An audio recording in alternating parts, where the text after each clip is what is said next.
வணக்கம் நண்பர்களே, இனி வருகின்ற நாட்கள் அனைத்தும் நல்ல நாளாக மாறப்போகுது. அம்மனின் அருளால் உங்களுடைய நீண்ட நாள் கோரிக்கை நிறைவேறக்கூடிய காலம் பிறந்தாச்சுங்க. இங்கு நாம் பார்க்கக்கூடிய அம்மன் பார்த்தீங்கன்னா சுயம்பு மூர்த்தியாக அருள் பாலிக்கிறார். இங்கு அம்மன் கோவிலில் விபூதி கிடையாது, புற்றுமந்தான் விபூதி பிரசாதமாக தரப்படுதுங்க. தெற்கு நோக்கி இங்கு அம்மனுடைய ஆலயம் அமைந்திருக்கு. இந்த அம்பாளை வழிபடுவதால தீராத நோய்கள் விலகுவதாகவும் காவல் தெய்வமாக இருக்கக்கூடிய இந்த அம்மன் ஆலயத்தில் கருவறையில் நடந்த அதிசயம் என்ன? பண்ணாரியம்மன் கோவிலில் தினந்தோறும் பார்த்தீங்கன்னா நடக்கக்கூடிய அதிசயம் என்னன்னு தெரிஞ்சுக்க இந்த ஒரு பதிவை கடைசி வரைக்கும் ஸ்கிப் பண்ணாமல் பாருங்கள். மேலும் புதியவராக இருந்தீங்கன்னா சேனலை சப்ஸ்கிரைப் பண்ணிவிட்டு கூடவே இருக்க பெல் பட்டனை கிளிக் பண்ணிக்கோங்க. தனிப்பட்ட முறையில் ஜாதக ரீதியாக இருக்கக்கூடிய பிரச்சனைக்கு சரியான ஒரு பரிகாரத்தை பெற்றுக்கொள்ள வீடியோவில் பார்த்தீங்கன்னா டிஸ்கிரிப்ஷன் கீழே நம்பர் கொடுத்துருக்கேன். அந்த நம்பருக்கு நீங்கள் கால் பண்ணி தெரிஞ்சுக்கோங்க. வாங்க நண்பர்களே, வீடியோக்குள்ளே போகலாம். உலகத்தில் பார்த்தீங்கன்னா அம்மனுடைய ஆலயங்கள் பல இருந்தாலும் ரொம்பவே சக்தி வாய்ந்த அம்மன்னா இந்த பண்ணாரி அம்மனுங்க. கேரளாவில் இருக்கக்கூடிய மன்னார்காடு என்ற பகுதியில் பார்த்தீங்கன்னா மக்கள் அனைவரும் விவசாயம் செய்து வாழ்ந்து வந்திருக்காங்க. அப்போது அங்கே இருக்கக்கூடிய மக்கள் தங்களுடைய விளைவித்த பொருட்களை ஊர் ஊராக சென்று விற்று வந்தாங்களாம். அப்படி ஒரு முறை விவசாய பொருட்களை விற்க கிளம்பிய மக்களுக்கு வழிகாட்ட அந்த ஊர் தலைவன் அப்போது இல்லைங்க. அப்போது அந்த ஊர் மக்கள் தங்கள் ஊரில் இருக்கக்கூடிய அம்மனை வேண்டி எங்களுக்கு வழிகாட்ட யாரும் இல்லை, நீ தான் எங்களுக்கு வழிகாட்ட வேணும்னு வேண்டினாங்களாம். அப்போது அங்கு ஒலித்த குரல், கவலைப்படாதீங்க, நீங்கள் செல்ல வேண்டிய இடத்துக்கு நான் வழிகாட்டுறேன்னு சொல்லி அம்மனின் குரல் ஒலித்திருக்கு. இப்படி அம்மனை பின்பற்றி தங்களுடைய விவசாய பொருட்களோடு கிளம்பிட்டாங்க அந்த மக்களுமே. அப்படி அவங்க செல்லும் வழியில் ஒரு வனப்பகுதியில் கடக்கின்றன. அப்போது அங்கே ஒரு வேங்கை மரத்தை பார்க்குறாங்க. இந்த வேங்கை மர நிழல்ல சிறிது நேரம் ஓய்வு எடுக்கிறேன்னு மக்கள் அப்போது அம்மனுக்கு அந்த வேங்கை மரத்தின் அடியில் அமர்ந்துட்டாங்க. அப்போது தனது வேலையை முடிச்சு கொண்டு ஊர் தலைவன் மக்களை வழிநடத்த வந்துட்டான். அப்போது மேற்கொண்டு செல்லலாமான்னு அம்மனிடம் உத்தரவு கேட்க அம்மனோ பார்த்தீங்கன்னா, இனி உங்களை வழிநடத்த உங்கள் ஊர் தலைவன் இருக்கிறார், நான் இங்கேயே இருக்கிறேன்னு சொல்லி அனுப்பி வைத்தார். அப்படியே அந்த அடர்ந்த வனப்பகுதி குடியிருந்தா அந்த அம்மன். சுமார் 300 வருடங்களுக்கு முன்பு சத்தியமங்கல வனப்பகுதியில் தாங்க நடந்தது அந்த சம்பவம்.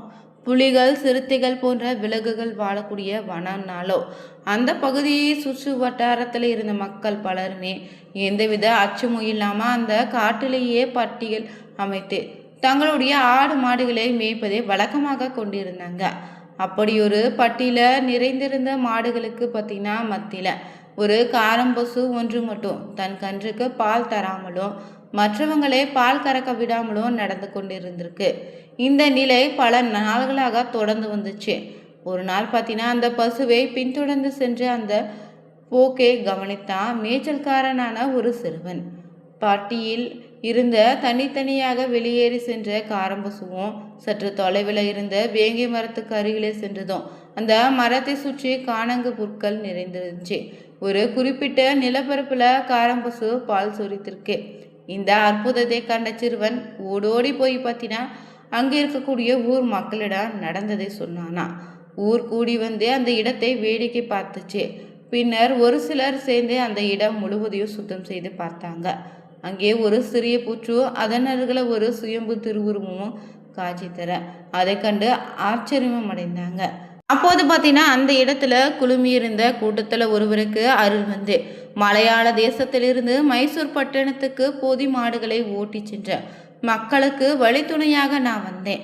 எழில் கொஞ்சம் கூடிய இந்த வனப்பகுதி எனக்கு ரொம்ப பிடித்து போனது. இங்கிருந்து சில மனமில்லாமல் இங்கேயே தங்கிவிட்டேன். இந்த இடத்துல எனக்கு ஒரு கோயில் கட்டி நீங்கள் வழிபட்டா பண்ணாரி தாயாகிய நான் உங்களை அனைவரையும் காத்தருள்வேன்னு அருள்வாக்கு கிடைச்சிச்சு. அதனால் ஊர் மக்கள் சிலிர்த்து போனாங்க.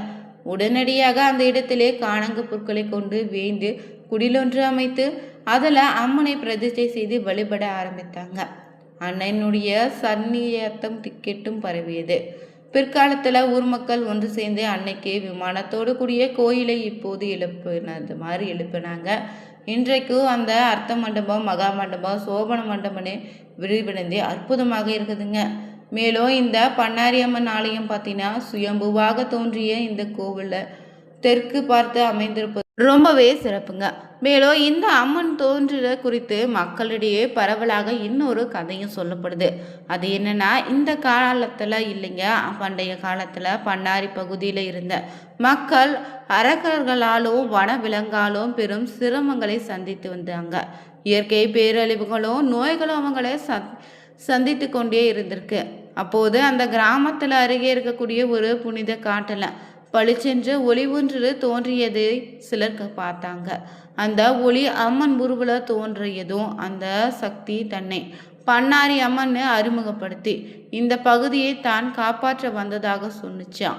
அதோடு அந்த புனித இடத்துல தானாகவே ஒரு சிலை வெளியிடப்பட்டதுங்க.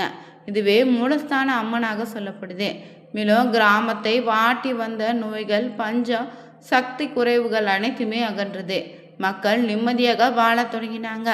அம்மனினுடைய அருள் மக்கள் அவளை தாயாக கொண்ட தொடங்கினாங்க. இந்த அம்மனுடைய ஆலயத்தின் சிறப்பான ஒரு வழிபாடுனா குண்ட திருவிழாங்க. இந்த குண்ட திருவிழாவையொட்டி 10க்கும் மேற்பட்ட கிராமங்களில் இருந்து 500க்கும் மேற்பட்ட பெண்கள் மாவிளக்கு எடுத்து ஊர்வலமாக வந்து அம்மனை வழிபட்டு சென்றிருக்காங்க. மேலும் இந்த ஆலயத்தில் பார்த்தீங்கன்னா, கோயிலில் குண்ட திருவிழாவை பார்த்தீங்கன்னா தமிழகத்தில் பிரசித்தி பெற்ற இந்த அம்மனுக்கு செவ்வாய்க்கிழமை நடந்திருக்கு. இதில் ஆயிரக்கணக்கான மக்கள் பங்கேற்று குண்டம் இறங்கி நேர்த்திக்கடனை செலுத்தியிருக்காங்க.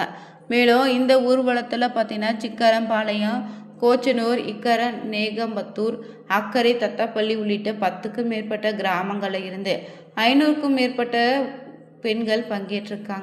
மேலும் 2ஆம் தேதி அன்று மஞ்சள் நீராட்டு விழா சிறப்பாக நடந்து முடிந்திருக்கு. இங்கு பண்ணாரி அம்மனுக்கு பார்த்தீங்கன்னா தங்கத்தேர் ஒன்று உள்ளது.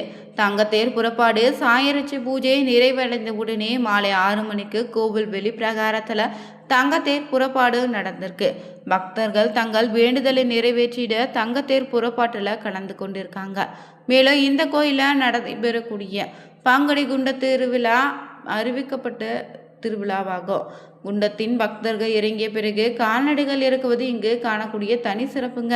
மேலும் இந்த கோவிலுக்கு வருகை புரியக்கூடிய பக்தர்களுக்கு நாள்தோறும் அதிகாலை 6 மணி முதல் இரவு 9 மணி வரை ரகி லட்டு, வெண்பொங்கல், எலுமிச்சை சாதம், ரவா கேசரி, சர்க்கரை பொங்கல்னு 5 வகையான பிரசாதங்கள் அடுத்தடுத்து இலவசமாக கொடுக்கப்படுங்க. கோவில் வளாகத்தில் குண்டத்திற்கு கிழக்கு புறம் இருக்கக்கூடிய மண்டபத்தில் பிரசாதம் தருவாங்க. இங்கு தெப்ப கிணற்றுக்கு வடக்கு பக்கத்தில் ஆண்கள் குளிக்கும் வரிசை குழாய்களுக்கு அருகில் ஒரு தொட்டி கட்டப்பட்டிருக்கோ. அதில் பெரும்பாலும் எப்போதும் தண்ணீர் நிறைந்திருக்குங்க.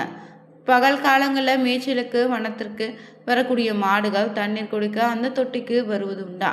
இரவு காலங்களில் குறிப்பாக கோடை காலங்களில் யானைகள் தண்ணீர் குடிக்க தொட்டிகளுக்கு வருவது உண்டுங்க.